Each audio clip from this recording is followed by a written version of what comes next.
आरी आरी बरुआ कौन बरुआ तोहरे बाबा पुकारी ले।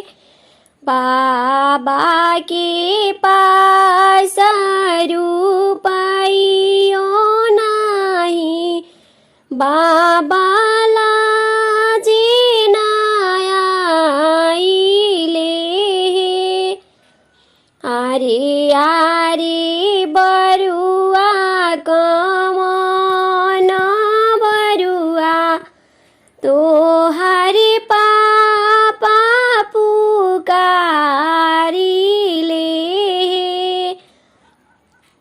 पापा के पास रुपयो नाही, पापा लाजे नायाइले।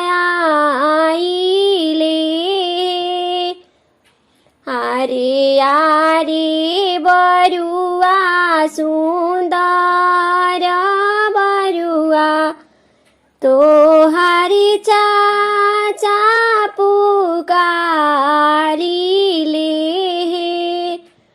पापा के पास रुपयो नाही, पापा काहे के पुकारिले।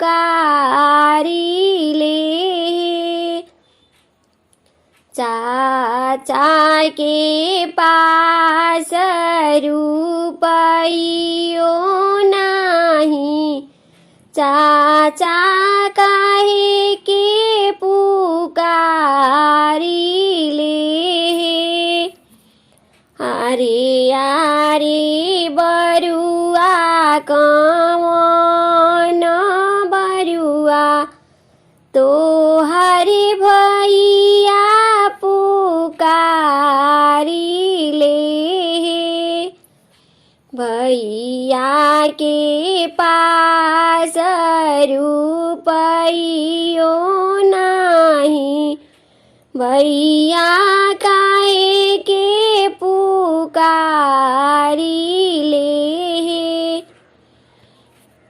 भैया लाजे नायाइले।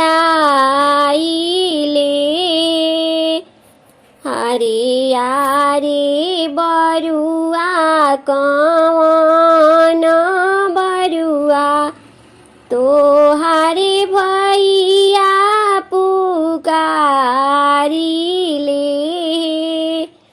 भैया के पास रुपयो नाही, भैया लाजे नायाइले।